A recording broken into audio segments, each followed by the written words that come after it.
मेरे सारे बीएससी वाले भाइयों, जो बीएससी एग्रीकल्चर फर्स्ट ईयर के जितने भी भाई हैं, स्टूडेंट्स हैं, जो फ्रेशर स्टूडेंट्स हैं, उनको मैं बता दूं सोइल साइंस की आज की जो अपनी क्लास है, तो जो आज की अपनी सोइल साइंस की क्लास है ना, वो लेक्चर 5th और 6th की है। इससे पहले मैंने फर्स्ट लेक्चर बहुत अच्छे से कंप्लीट करवा दिया है। आज स्टार्ट करते हैं 5th और 6th लेक्चर। आपके जो 5th और 6th लेक्चर है सिलेबस के अंदर, 5th नंबर पे है सोइल प्रोफाइल, मृदा जो आपके परिच्छेदी का है सोइल प्रोफाइल वो, और 6th नंबर पे जो है इसकी डेफिनेशन और सोइल कंपाउंड्स, मतलब जो मृदा संगठन में कौन कौन सी चीजें हैं वो।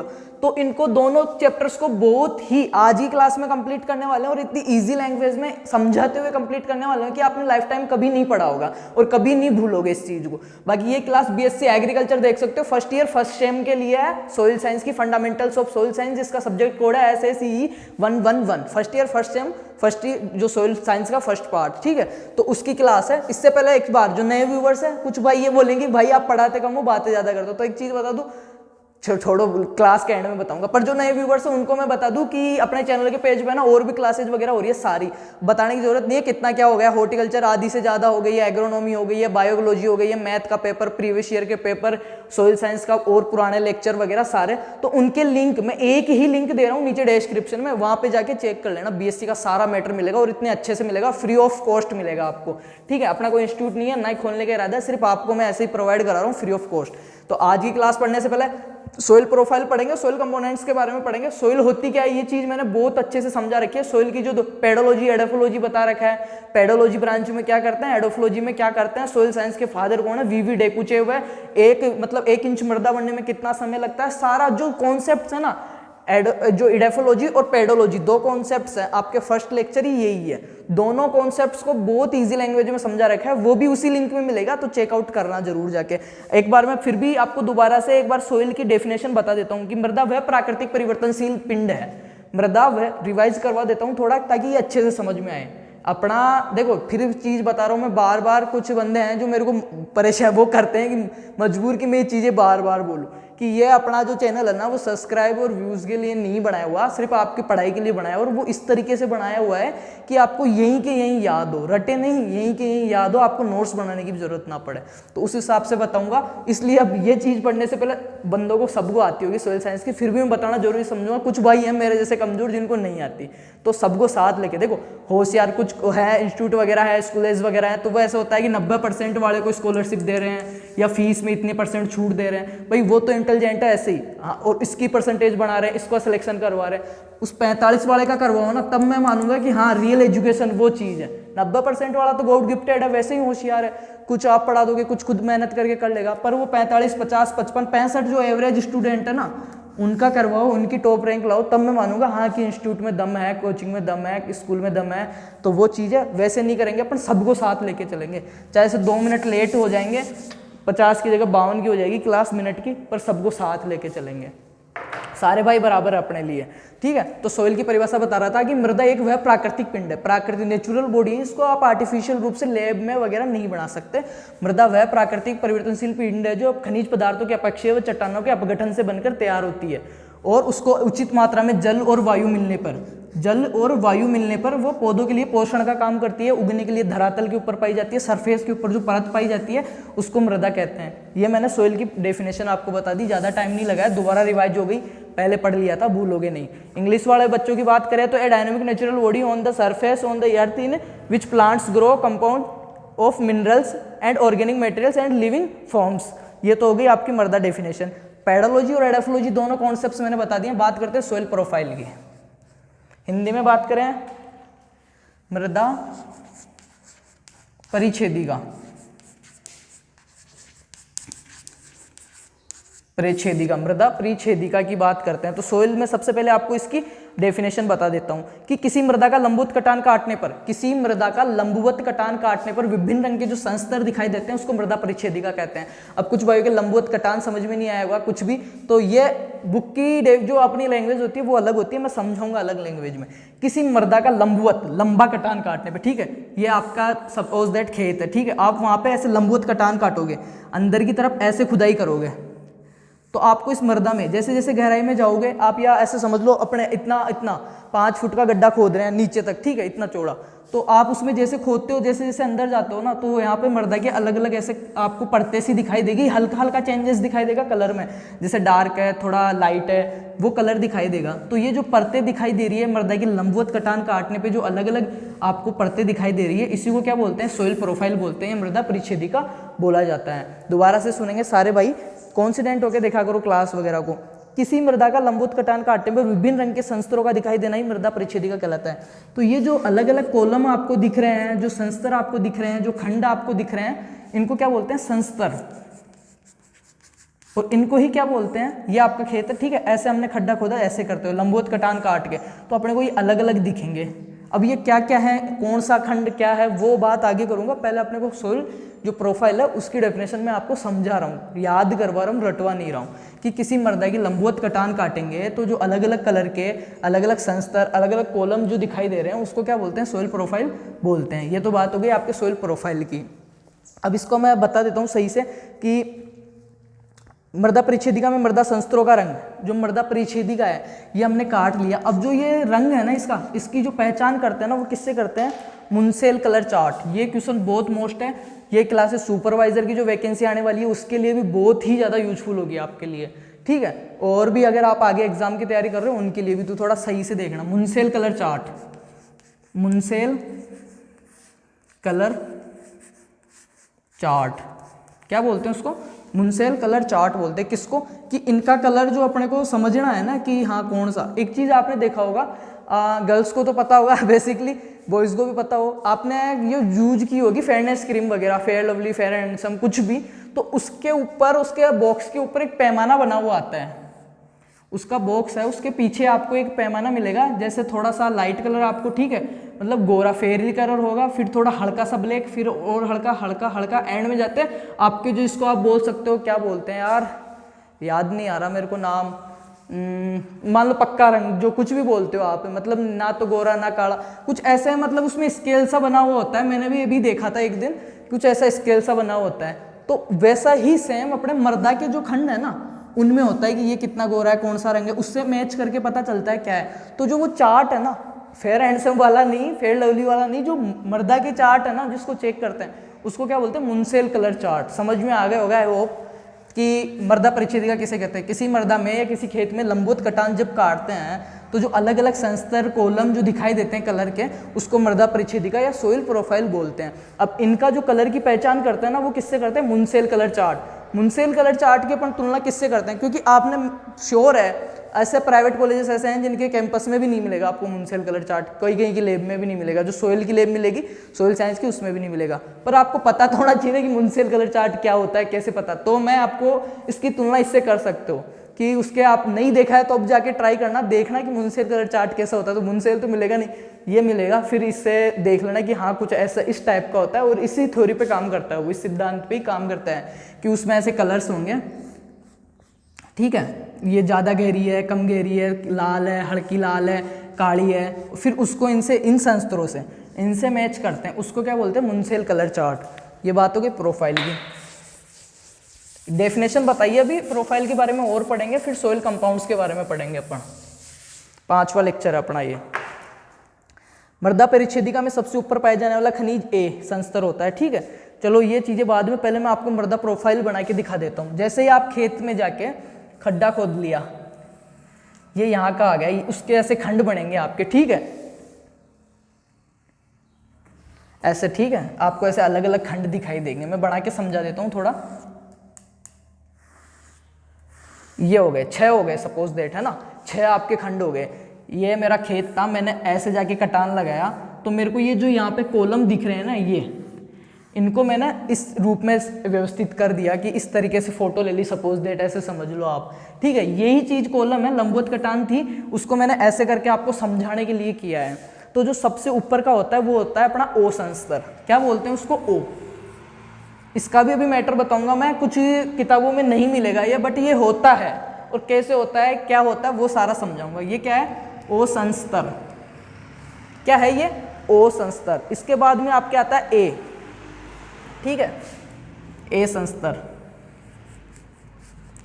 इसके बाद में आप बी बोल लो या A2 बोल लो, कई जगह बी मिल जाएगा, कई जगह A2 मिल जाएगा, A2 संस्तर, इनके अलग अलग नाम है, वो मैं आपको सारा कुछ बताने वाला हूँ। इसको A2 या E भी मिल जाएगा, कहीं कहीं पे कुछ बुक्स हैं, अब देखो नए नए ऑथर है, सब एक ही चीज़ को थोड़ा सा घुमा के वो करना चाहते हैं कि अपने कॉपीराइट का नहीं आए, तो कुछ E बोल देते हैं, A2 बोल देते हैं, B, तो आपको बिल्कुल भी कंफ्यूज नहीं होना है इस चीज़ के बारे में। सबसे ऊपर का संस्तर O, उससे नीचे वाला A, A2 या E या B जो भी है। थर्ड नंबर पे जो अपना रहेगा, सॉरी B नहीं, E2 ही बोलते हैं इसको, B नीचे वाला हो जाता है। मैंने ये A है ना, A को एक में ही करते हैं लोग बाग, मैंने ये बीच में दिया है कि आपको समझ में आ सके, तो ये हो गया आपके B संस्तर, O A A2 B, ठीक है, O A A2 और B। थर्ड पे जो आपके रहेगा C और R, ये हो गया C संस्तर, ये हो गया R। सबसे नीचे वाला इसको रॉक्स बोलते हैं, R यानी रॉक्स यानी चट्टाने, क्या होगा, चट्टाने चट्टाने आ जाएगी नीचे। C में क्या होता है, कंकड़ पत्थर, C संस्तर को क्या बोलते हैं, C कंकड़ पत्थर। बोरिंग करवाया आपने ट्यूबवेल, तो बोलते हैं कि नीचे पत्थर कटवाएंगे, तो वो यहाँ तक चले जाते हैं R तक, ठीक है, फिर इसके नीचे पाताल आएगा, वहाँ पे पानी आएगा, वहाँ से अपन पानी उठाते हैं। और जो खेती करते हैं वो ए पे करते हैं। अब ये O क्या चीज़ है वो भी मैं सारा बताऊंगा, बिल्कुल रिलैक्स होके पढ़ो, ऐसे टेंशन नहीं लेना कि क्या क्या बता रहे हैं, ये बिल्कुल जीरो लेवल से आपको सारी चीज़ें बता रहा हूँ मैं, और बहुत अच्छे तरीके से। सॉरी गिर गया, ठीक है। O संस्तर को अपन बोल सकते हैं कार्बनिक संस्तर, क्या बोल सकते हैं, कार्बनिक संस्तर, कार्बनिक संस्तर। अगर पूछते हैं कौन सा कार्बनिक संस्तर है तो O आएगा, कार्बनिक संस्तर या खंड या कॉलम कार्बनिक, ठीक है, कार्बनिक संस्तर। अब O के अंदर ये क्या चीज है, जो जंगलों की मृदा होती है ना, जिसपे कभी हल नहीं चला हो, कभी खेती नहीं की हो, जंगलों की जो मृदा है, जैसे पत्ते वगैरह पड़े हैं खूब ऐसे कि कचरा वगैरह, वो होती है O, जिसको बोलते हैं वर्जिन सोइल, क्या बोलते हैं, वर्जिन सोइल या कुमारी मृदा, कुमारी मृदा भी बोलते हैं इसको, या वर्जिन सोइल भी बोलते हैं। O संस्तर को कार्बनिक संस्तर बोलते हैं, और ये सिर्फ जंगलों में पाया जाता है, और ऐसी मृदा पाई जाती है इसमें जिसपे कभी हल ही नहीं लगा हो, कभी खेती ही नहीं की हो, उसको बोलते हैं O संस्तर, कार्बनिक संस्तर, या फिर कुंवारी मृदा या वर्जिन सोइल जिसको बोला जाता है। इसमें भी दो भाग होते हैं, देखो इतना डीपली वैसे पूछता नहीं, फिर भी मैं बताऊं क्योंकि छोटे क्वेश्चंस में आ जाता है। सोइल साइंस का प्रीवियस ईयर का पेपर मैंने दिया है, सारा भाई देख लो, लिंक नीचे दिया हुआ है, जिन्होंने नहीं चेकआउट किया चेकआउट कर लो प्लीज। सोइल साइंस की और क्लास है, एग्रोनॉमी होर्टी का 75% अबाउट सिलेबस मैंने करवा दिया है, बायोलॉजी का स्टार्ट कर दिया, और बहुत जल्दी मैथ, इंग्लिश और बायोकेमिस्ट्री में आपको करवा दूंगा बहुत अच्छे लेवल से, एक भी भाई के बेक नहीं आएगी। और सबसे बड़ी बात, वीडियो को शेयर नहीं करते हो आप, तो दबा के शेयर कर देना जितना हो ग्रुप्स में, आपके जो क्लासमेट्स है सबको, और लाइक भी कर देना, ठीक है, लाइक डिसलाइक जो भी करना, पर करके जाना, ऐसे फ्री में मत जाना। फ्री में तो मैं ही बहुत हूँ कि आपको फ्री में दे रहा हूँ, आप तो कुछ करके जाना मेहनत इस पे। तो लाइक वाले बटन को तोड़ देना या डिसलाइक वाले को तोड़ देना, बाकी कमेंट करके मेरे को बता देना। और अभी तक सब्सक्राइब नहीं किया हो ना, तो चैनल के पेज को यहाँ से सब्सक्राइब कर लो और बेल आइकन प्रेस कर लो यार, आपको आगे की क्लासें मिलती रहे। एग्रीकल्चर फील्ड को लेके, देखो एग्रीकल्चर फील्ड को लेके बड़ा चढ़ा के कुछ नहीं बताया जाएगा आपको, जो भी मतलब है रियल में जो चीज़ें हैं, या कोई अपडेट आएगी ना वैकेंसी को लेके, ऐसे नहीं कि हाँ वैकेंसी आने वाली है, वो चीज़ें नहीं, वैकेंसी तब आ जाएगी ना, तभी मैं आपको सबसे पहले अपडेट दूंगा, ऑथेंटिक चीज़ें बताई जाएगी। तो उसके लिए चैनल के पेज को सब्सक्राइब कर लो, किसी भी पोस्ट को लेके, जानकारी को लेके आपको टाइम टू टाइम मिलता रहे नोटिफिकेशन। वो संस्तर की बात कर रहे थे, कहाँ से कहाँ चले गए। कार्बनिक संस्तर बोल सकते हैं, वर्जिन सोइल बोल सकते हैं, जंगलों की मृदा में पाया जाता है। इसमें भी अगर बात करें, थोड़ा और जूम करके देखें ना इसको, तो इसमें डफ और लीटर दो चीज पाई जाएगी, डफ और लीटर। क्या क्या पाया जाएगा, डफ और लीटर। तो डफ किसको बोलते हैं, जैसे ये कोई जंगल है, ठीक है, यहाँ पे ये पेड़ लगे हुए हैं, यहाँ से जो इसके पत्ते वगैरह गिर गए पतझड़ में या आंधी से या किसी भी, ठीक है, पत्ते वगैरह गिर गए, ऊपर जो पक्षी बैठे थे कोई मर के गिर गया, कुछ भी है, तो डफ उसको बोलते हैं। जो ताजा गिरा हुआ मैटर है ना, उसको बोलते हैं। भूमि के ऊपर जो ताजा गिरा हुआ है, अभी उसका अपघटन स्टार्ट नहीं हुआ है या कुछ मात्रा में हुआ, उसको क्या बोलते हैं, डफ। लीटर किसको बोलते हैं, जो गलने लग गया, नीचे के पत्ते थे उनमें थोड़ी बहुत नमी है, गलने लग गए, जीवाणु हो गए, विषाणु हो गए, सूक्ष्म जीव हो गए, बैक्टीरियाज हो गए, उनको अपघटन करने लगे, उसको बोलते हैं लीटर। तो ये डफ और लीटर दो चीजें याद रखना, डफ होता है ऊपर वाला, लीटर होता है नीचे वाला। अब ये अपने जो खेत है ना, अभी जहाँ पे अपन खेती वगैरह कर रहे रह हैं, वहाँ पे ये चीज नहीं है, तो इसको मैं हटा देता हूँ। इसके बारे में मैंने सारी चीज बता दी है, कोई कंफ्यूजन हो तो मेरे से और पूछ लेना। बाकी सोइल साइंस की क्लासें हैं ना, आपको एक प्लेलिस्ट है कृषि विज्ञान कक्षा 12, उसमें बहुत अच्छे से मिलेगी, बहुत ही अच्छे लेवल से, 12th लेवल से पढ़ाई हुई, बेसिक के लिए सफिशिएंट रहेगा मैटर। वो देख लेना जिस भाई को ज़्यादा डीपली देखना और भी ज़्यादा। अब बात करते हैं सोइल प्रोफाइल का एक खंड हमने कर लिया है, अब बात करते हैं ए की।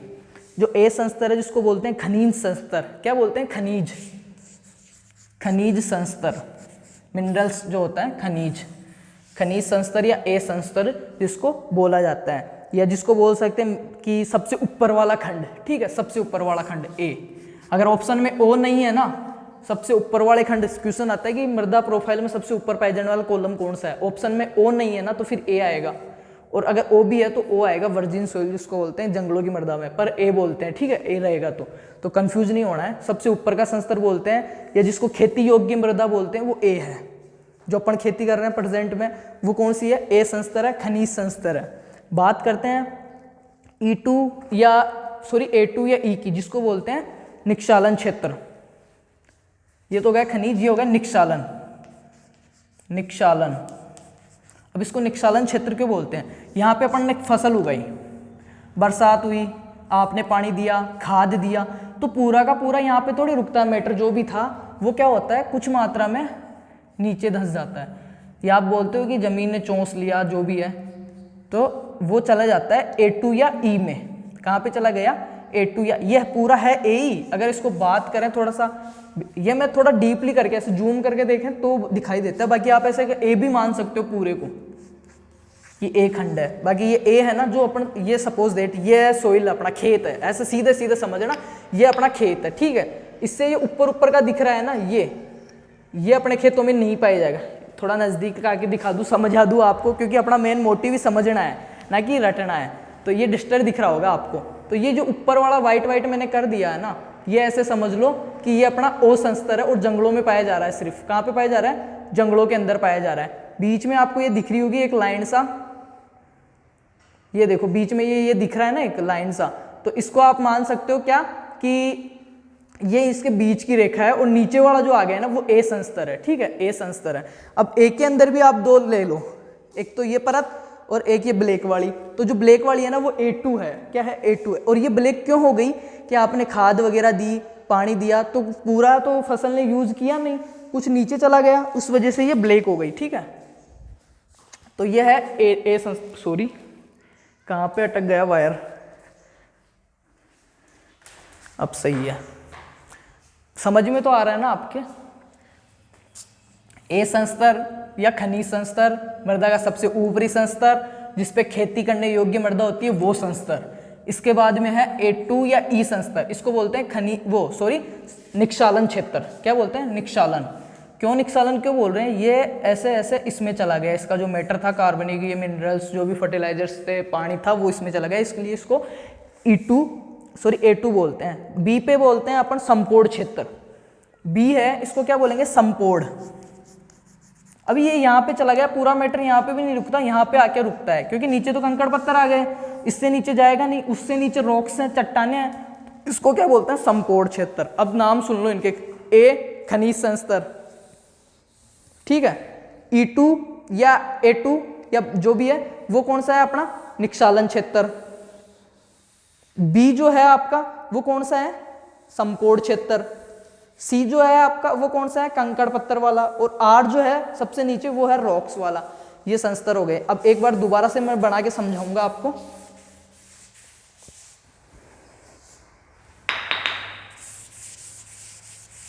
फिर सोइल कंपाउंड्स पढ़ेंगे इतने अच्छे से कि सोइल का जो संगठन है किस किस से बनी हुई है, क्या क्या पाया जाता है सोइल के अंदर।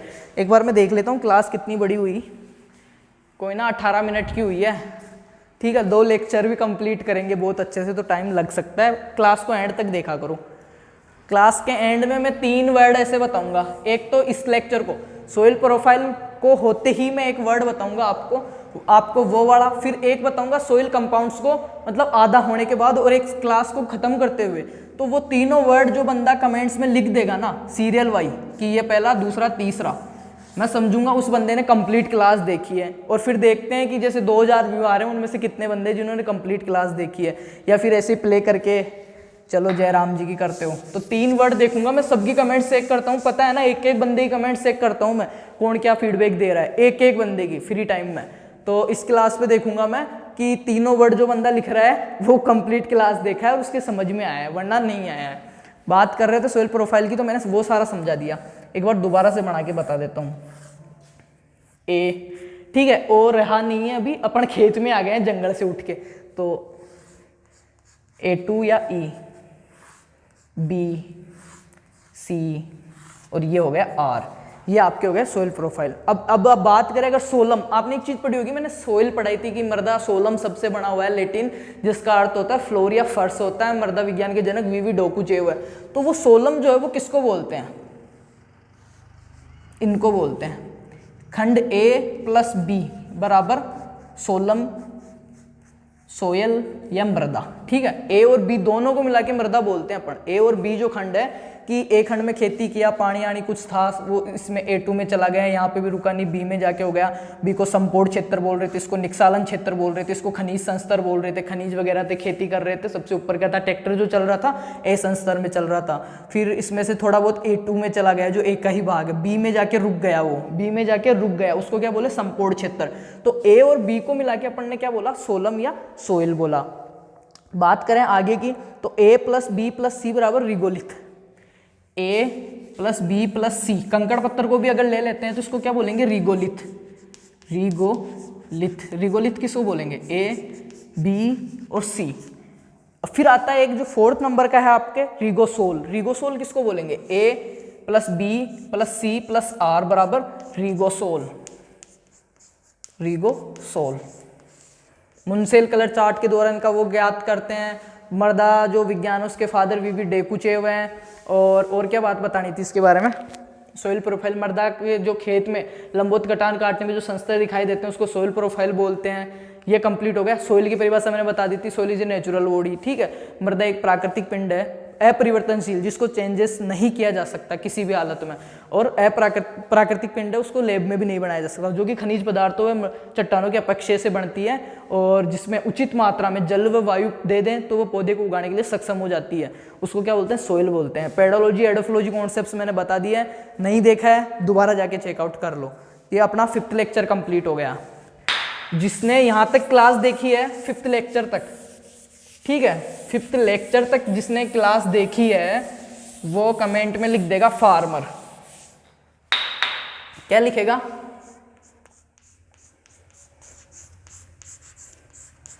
फार्मर। ठीक है, अब बात करते हैं लेक्चर नंबर 6 की। मेरे को पता लग जाएगा कितने भाई देखते हैं। सोइल कंपाउंड्स और इनकी परिभाषा। सोइल कंपाउंड्स की अगर बात करें कि मृदा में क्या क्या जो पाए जाते हैं, सारा कुछ उसके बारे में।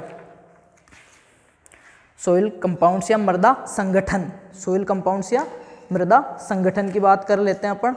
तो ये चीज़ है, इसमें 4 चीज़ें हैं मृदा संगठन के अंदर। कौन कौन सी है? बिल्कुल सही से इजी लैंग्वेज में मैं आपको समझा देता हूँ। मृदा संगठन, कंपाउंड से अवयव जिनको बोल सकते हैं। पहले आपको एक चीज बताऊं, मृदा किससे किससे बनी हुई? मृदा निर्माण के कारक शायद मैंने आपको बता दिए, फैक्टर्स ऑफ सोइल जो जेनेसिस है उसके।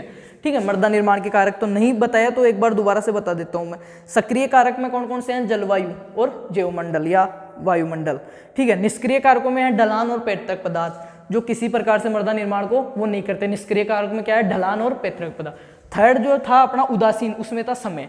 तो ये चीज़ें जिनको नहीं पता है, फिर बोल रहा हूँ 12th वाली क्लास जाके देख लेना। फर्स्ट ईयर के स्टूडेंट हो आप, ठीक है, 11th क्लास के नहीं हो, और फिर भी अगर आपको नहीं आता कोई दिक्कत नहीं। बहुत से भाई होते हैं जिनको नहीं आता है, नहीं याद होता है। स्कूल गवर्नमेंट में पढ़ा था, प्राइवेट में पढ़ा था, स्टाफ नहीं था, अच्छा नहीं था, कुछ भी था, अब उसको जाके रिकवर कर लो, क्योंकि आगे आपके अगर MSc करोगे या WO वगैरह दोगे, बैंक का दोगे, किसी का भी दोगे, सुपरवाइजर का, तो ये चीज़ें अब जरूरी है। पीछे कोई नहीं पूछेगा मुड़ के कि पढ़ा था नहीं पढ़ा था भाई तू, या टीचर था नहीं था, ऐसे कोई नहीं बोलेगा। सोइल कंपाउंड्स की बात कर लेते हैं। मृदा संगठन, तो इसको मैं सीधा से आपको एक ग्राफ के द्वारा समझा देता हूँ। ठीक है, ये ऐसे समझ लो, ये क्या है? अपने मृदा का एक कटोरा है, ऐसे समझ लो। ठीक है, माटी का भरा हुआ एक कटोरा या जो गमला जिसको आप बोलते हो, टब, वो है। इसमें सबसे ज्यादा मात्रा में जो पाया जा रहा है, पहले तो इसका ऐसे कर लेते हैं, 50-50 कर लेते हैं। 50-50 क्यों किया मैंने? मृदा में क्या होता है? 50% तो होता है ठोस भाग, और 50% क्या होता है? रिक्त स्थान। 50 तो सॉलिड मैटर होता है, 50 तो ठीक है, और 50 क्या होता है, पोरोसिटी होती है, रंध्रावकाश होता है। वो कैसे होता है वो सारी चीज बात करेंगे। 50-50 हो गया। ये मृदा के संगठन का शुरुआत से बता रहा हूं मैं। ये हमने एक गमला लिया, उसमें ये मृदा का संगठन पढ़ रहे हैं, हमने जूम करके देखा मृदा के बारे में, तो 50% तो ठोस भाग हो गया, 50% रिक्त स्थान हो गया। अब 50 में ठोस में क्या आ गया वो चीज भी मैं आपको बता देता हूं। 45% और ये हो गया 5%। इस ठोस को मैंने दो भागों में बांटा है। मृदा का जो सॉलिड जो मैटर था उसको मैंने दो भागों में डिवाइड किया है। कौन कौन से में? एक तो 45% और एक 5%। जो 45% है वो क्या है? खनिज पदार्थ। क्या है? खनिज, जो मिनरल्स हैं वो है खनिज पदार्थ। और जो 5% है वो क्या है? कार्बनिक मैटर। ठीक है, कार्बनिक पदार्थ। अब एक चीज बताऊं, सोइल की डेफिनेशन में था कि मृदा वह प्राकृतिक मतलब अपरिवर्तनशील प्राकृतिक तत्व है जो खनिज पदार्थों के अपेक्षा से बनता है या चट्टानों के अपेक्षा से। ठीक है, तो खनिज पदार्थ सबसे ज्यादा मात्रा में इसीलिए पाए जाते हैं, इसका नाम भी है आपके सोइल डेफिनेशन में। अब बात करें, ये मैंने सही से समझना चाहिए आपको, 2 बार बता दूंगा, कोई दिक्कत नहीं है। ये सोइल थी, इसमें 2 भाग कर लिए, ये ठोस और ये ऐसे मान लो रिक्त स्थान या पोरोसिटी। इसमें भी 2 कर लिए मैंने, ठोस में भी। एक तो 45% अकेला जो मैटर कर रहा है, पूरे 100% मृदा में से 45% अकेला कौन करता है उसको कवर? खनिज पदार्थ। बचा 5% कार्बनिक पदार्थ, जो आपकी खेती के लिए बहुत ज़्यादा इंपॉर्टेंट है। ठीक है, फसल के लिए कार्बनिक पदार्थ। अब नीचे बच गया अपने पास 50%। ये 50 हो गया, 45 प्लस 45 तो हो गया खनिज, प्लस 5 हो गया आपके क्या? कार्बनिक पदार्थ। ऐसे करके टोटल कितना हो गया अपना? 50%। और ये 50% क्या हो गया अपना? ठोस। याद रखोगे ना अच्छे से। बचा नीचे का अपना 50 में अपना 2 भाग कर देते हैं, 25 और 25। 25% हो गया इसमें मृदा जल और 25% क्या हो गया? सोइल एयर, जिसको बोलते हैं मृदा वायु। सोइल वाटर और सोइल एयर 25-25। तो ये दोनों ऐसे उपस्थित अपने को दिखाई नहीं दे रहे हैं, तो इसको अपन पोरोसिटी में ले लेते हैं, रिक्त स्थान में ले लेते हैं। कुछ में कम ज्यादा हो जाती है, इनकी मात्रा ऐसे नहीं फिक्स रहती है, कम ज्यादा हो जाती है। पर ये मृदा का संगठन पढ़ रहे हैं अपन, किसी एक का नहीं, टोटल पढ़ रहे हैं। टोटल किसी एक की खेत का नहीं पढ़ रहे हैं अपन, सबका अलग अलग होता है। तो मैंने ये बताया कि मृदा के 2 भाग किए मैंने, दोबारा से समझा देता हूँ। ये वाला सॉलिड और ये वाला जो पोरोसिटी वाला है, रंध्रावकाश वाला है, इसमें मैंने 2 किए। 45% क्या किया मैंने? खनिज पदार्थ। सर्वाधिक क्वेश्चन सीधा आता है कि मृदा संगठन में सर्वाधिक मात्रा में पाई जाने वाली चीज क्या है? खनिज पदार्थ है। क्या है? खनिज। और सबसे कम कार्बनिक पदार्थ 5%। ठीक है, 50 हो गया टोटल। ऊपर का अपना हिस्सा कंप्लीट हो गया। ये 5% कार्बनिक, 45 खनिज। नीचे बचा 50, 25-25 कर दिया। सोइल वाटर, सोइल और soil air.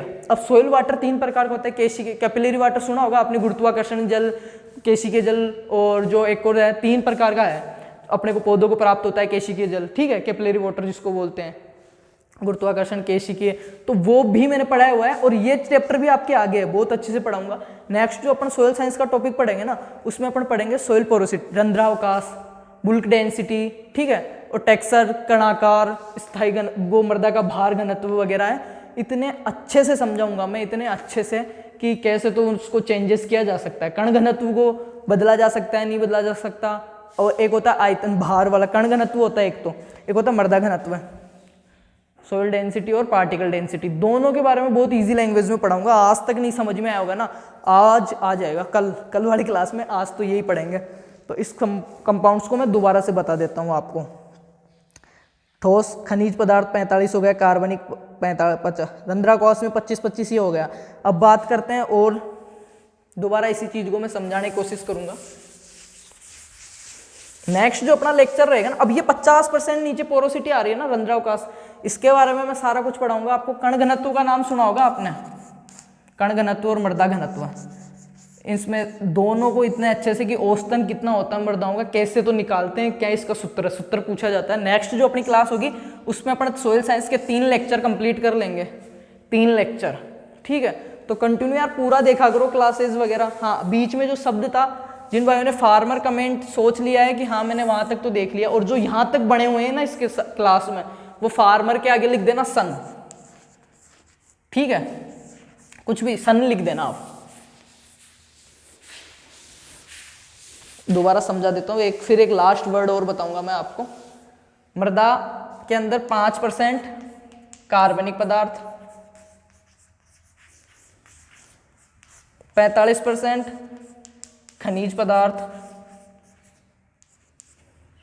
25% soil air, 25% soil water. ये हो गया मृदा संगठन। मृदा कंपाउंड्स के बारे में था, बहुत अच्छे से मैंने समझा दिया। आई होप आपके सही से समझ में आया होगा और आपने समझने की कोशिश की होगी। नेक्स्ट जो अपनी क्लास है 5th और 6th हो गया। इससे पहले मैंने सोइल क्या होती है, सोइल का इंपॉर्टेंस, ठीक है, इसकी डेफिनेशन, फादर, पेडोलॉजी, एडोफोलॉजी कॉन्सेप्ट्स बता दिए थे। आज हमने थोड़ा सा और एक्स्ट्रा चीजें इसमें बता दूं अगर मैं, कि मृदा में वायु संगठन, मृदा में वायु की बात आई ना अपने सोयल एयर, तो कितने कितने क्या % पाई जाती है ये भी बता देता हूँ। बाकी सोयल वाटर वाला जो चैप्टर है ना वो अलग से आपके टॉपिक दे रखा है, तो बहुत अच्छे से कराऊंगा। 3 प्रकार का होता है, पौधों को कौन सा प्राप्त होता है, पौधों को कौन सा नहीं प्राप्त होता है, सारा कितने दाब एटमॉस्फेयर दाब पे पाया जाता है और कितने तक पाया जाता है, वो सारी चीज ये पढ़ाएंगे ना। उसके साथ इससे रिलेटिव जो देखो मैंने फर्स्ट टॉपिक करवा के 3rd और 4th इसलिए नहीं करवाया, ये दोनों आगे के जो टॉपिक है ना उनसे मिलते जुलते हैं, तो उनको मिक्स में करवाएंगे ना अच्छे से समझ में आएगा। ये दोनों एक थे तो मैंने ये करवा दिया, प्रोफाइल हो रही है। अब सोइल एयर इनमें ही जुड़ा हुआ है तो ये भी मैं साथ के साथ करवा देता हूँ। सोइल वाटर, टेक्सचर्स ये बाद में करेंगे, ठीक है, जो पार्टिकल डेंसिटी है वो और सोइल डेंसिटी है वो। बात करें इसकी सोइल एयर जो 25% कवर करती है, पोरोसिटी के अंदर आ रही है मृदा संगठन के अंदर, तो नाइट्रोजन कितनी पाई जाती है 79%। मृदा के अंदर नाइट्रोजन जो पाई जाती है 79%, लगभग वायुमंडल के बराबर से समझ सकते हो आप। मृदा के अंदर, सोइल के अंदर जो वो पाई जाती है नाइट्रोजन, वो कितनी पाई जाती है 79% पाई जाती है। कितनी पाई जाती है 79%। नेक्स्ट गैस की बात करें, मृदा में ऑक्सीजन कितनी पाई जाती है 20.6, 20.6 या कई जगह आपको 21% भी मिल जाएगा, सॉरी 21 भी मिल जाएगा आपको।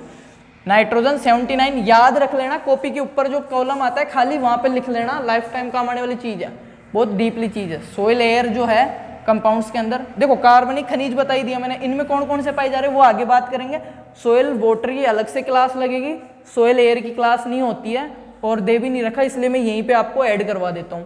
मृदा में नाइट्रोजन जो पाई जाती है 79% पाई जाती है, ऑक्सीजन जो पाई जाती है वो 20.6 या 21%, और जो CO2 पाई जाती है ना मृदा में, CO2 वायुमंडल से लगभग 8 से 10 गुना। अब एक चीज बताऊं, वायुमंडल में कितनी पाई जाती है, तो इसका 8 से 10 गुना करो, ठीक है। तो मृदा के अंदर जो CO2 पाई जाती है ना, कार्बन डाइऑक्साइड, वो पाई जाती है 0.25%, 0.25% CO2 पाई जाती है, किसमें, मृदा के अंदर पाई जाती है। वायुमंडल से लगभग 8 से 10 गुना ज्यादा पाई जाती है। जैसे 3 का अगर 10 से गुणा करते हैं ना 0.3 को, तो 30 होते हैं, यहाँ पे कितने 0.25, इसका मतलब हम लेते हैं कि 8 से 9 या 10 गुना पाई रही। समझ में आया ना कॉन्सेप्ट, जो लाइनें बोल रहा हूँ ना वो समझाता भी हूँ मैं, ऐसे नहीं कि बोल के निकल लिया जयराम जी की। हाँ, सोइल साइंस है और मृदा 8 से 10 गुना पाई जाती है। क्यों पाई जाती है, कैसे पाई जा रही है, वो चीज़ अगर आपको समझ में आएगी ना तो लंबे टाइम तक याद रख पाओगे, ठीक है। तो आई होप सही से समझ में आया होगा। फार्मर सन जिसने लिख दिया ना वो आगे मेरा नाम लिख देना, ठीक है,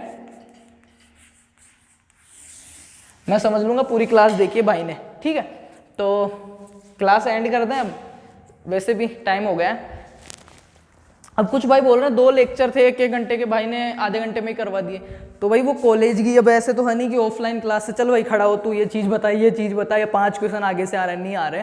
जितना मैंने बोला ना आधे घंटे में 1 सेकंड नहीं रुका, आपको पता है, ठीक है, बिल्कुल भी नहीं रुका, कंटिन्यूस बोल रहा हूँ मैं। तो उनके आपके कॉलेज के टीचर के बराबर नहीं, उससे ज़्यादा ही बोल दिया हूँगा मैं, उससे ज़्यादा ही बोल दिया हूँ बिना सैलरी। तो कोई दिक्कत नहीं है, मस्त रहो, मस्त देखो और मस्त पढ़ो, है ना। कोई दिक्कत हो किसी प्रकार की तो नीचे लिंक दिया है, मेरे को DM कर देना, मैसेज वगैरह। बाकी और अपडेट्स वगैरह कुछ जानना चाहते हो तो नीचे फॉलो कर लेना, मैं लिंक दे रहा हूँ, है ना। क्योंकि अपन स्टडी के अलावा भी और भी चीज़ें किसानों बारे में डालते रहते हैं, क्योंकि हम खुद किसान हैं, एग्रीकल्चर पढ़ रहा हूँ मैं, पढ़ा रहा हूँ, तो मैं अच्छे से समझ सकता हूँ कि आप भी एग्रीकल्चर में लगभग 99% किसानों के बच्चे हैं। तो वही चक्कर है कि अपना सारा कुछ सही से समझ सकता हूँ कि आपको कौन सी स्टेज पे क्या दिक्कत हो सकती है, कहाँ पे आपको हेल्प की ज़रूरत है, कहाँ पे आप डगमगा सकते हो। और एक चीज़ बोल रहा हूँ, ये जो किसानों के बच्चे हैं ना, अब तुम जमींदारों के सही अगर गाइडेंस मिलता रहे ना एक बहुत अच्छी जगह जा सकते हो आप, बहुत अच्छी जगह, क्योंकि दिमाग बहुत होता है, अच्छा खाया पिया हुआ है, शरीर में ताकत है, सब कुछ है। कभी क्या है कि अपने को उचित मार्गदर्शन नहीं मिलता, रास्ता नहीं मिलता। जितना मेरे से हो पाएगा, जितना मेरे को ज्ञान है, देखो किसी चीज़ के बारे में ना अधूरी जानकारी होना है ना, अधूरी जानकारी, वो जानकारी न होने से ज़्यादा खतरनाक है। तो मैं आपको हो सकता है कम चीज़ें बता दूँ कि सोइल साइंस पढ़ रहे हैं ना, तो 5 की जगह मैं आपको 3 चीज़ें बता दूँ, पर जो 3 चीज़ें बताऊँगा ना बिल्कुल 100% ऑथेंटिक, बिल्कुल मतलब पूरी, मतलब ऐसे समझ लो 101% है ना सही चीज़ बताऊँगा, गलत चीज़ नहीं बताऊँगा कभी भी। चाहे हाँ ये चीज़ मान रहा हूँ मैं कम बता दूंगा, या आप कुछ, बहुत सारे भाई ऐसे हैं कि मेरे पास कॉल्स वगैरह मैसेजेस वगैरह करते हैं, तो जिस चीज़ के बारे में नहीं पता होता ना मैं साफ मना कर देता हूँ कि भाई मेरे को नहीं पता, मैं पता करके बता दूंगा। पता करके, ऐसे नहीं कि हाँ भाई होता होगा, वो अगला बोल रहा है हाँ में हाँ मिला रहे हैं। अपने को नंबर नहीं बढ़ाना है, ना सब्सक्राइब बढ़वाना है, ना अपने को फेमस होना है। अपने को क्या करना है, अपने भाइयों की हेल्प करनी है, ठीक है। तो सभी भाइयों का धन्यवाद। क्लास को पूरी देखे हो, तीनों वर्ड कमेंट कर देना और मेरे को बता देना कैसी लगी क्लास, समझ में आया कि नहीं आया। नेक्स्ट जो क्लास है ना, ये तो कुछ नहीं है, बहुत मज़ा आने वाला है आपको, ऐसे समझ लेना। बहुत ही अच्छी तरीके से यहाँ की यहीं जो सबसे अच्छा पार्ट है सोइल साइंस का, ठीक है, मृदा घनत्व, कण घनत्व है, कैसे इसको चेंजेस किया जाता है, कौन सी कृषि क्रिया करते हैं, और सोइल वाटर टेक्सचर्स है मृदा कणाकार, ठीक है, कंकड़ पत्थर, रेत, बालू, सिल्ट, क्ले, वो सारणी बनाते हैं 0.00, बहुत ट्रिक से याद करवाऊंगा। और जिन भाइयों की एक चीज़, ऑल इंडिया की क्लास है, तो जिन भाइयों के एनिमल हस्बेंड्री अटैच में है ना फर्स्ट ईयर में, तो चैनल के पेज पे जाना, प्लेलिस्ट में जैसे ही जाओगे वहाँ पे एक प्लेलिस्ट मिलेगी रामबाण क्लासेज पशुपालन विज्ञान, वो 10-15 क्लास है, वो देख लेना। एनिमल हस्बेंड्री में अच्छे से अच्छा स्कोर कर जाओगे, जिनके हैं उनके। राजस्थान वालों की तो नहीं है फर्स्ट ईयर में, फर्स्ट टाइम में एनिमल हस्बेंड्री, बट जो कुछ बाहर के स्टूडेंट थे उनका मेरे पास आया था मैसेज वगैरह इंस्टाग्राम पे, तो उनको मैं बता दूँ प्लेलिस्ट में जाना और वहाँ पे आपको मिल जाएगी। बाकी और कोई है जिनकी बेक सब्जेक्ट है, एंटोमो या पैथो, तो उसकी भी क्लासें हो रखी है अपने कंप्लीट, प्लेलिस्ट में मिल जाएगी। 12th वाले अगर आपके भाई बंधु हैं, एग्जाम डेट आ चुकी है, एग्रीकल्चर का 40% सिलेबस कम करके 60% एग्जाम में आना था, मैंने 60 नहीं 65% सिलेबस करवा रखा है फ्री ऑफ कॉस्ट, बहुत अच्छे से। तो 12th वाले भाइयों को भी बोलना, अगर आपके छोटे भाई बहन है तो कि भाई यहाँ से देख ले प्लेलिस्ट में से, बिल्कुल अच्छे से बुक से समझाया हुआ है। एक्स्ट्रा चीज़ें भी दी हुई कि जेट वगैरह आगे एग्जाम दो तो आपको दिक्कत नहीं है, साथ के साथ क्रैक कर सकूँ, कोचिंग्स वगैरह के लफड़े में ना पढ़ना पड़े। तो जो भी आपके हैं सबको दो, अच्छे से देखो, मस्त रहो, ठीक है। बाकी मेरे को बताते रहना। सोइल साइंस की नेक्स्ट क्लास बहुत जल्दी मिल जाएगी, तो थैंक यू।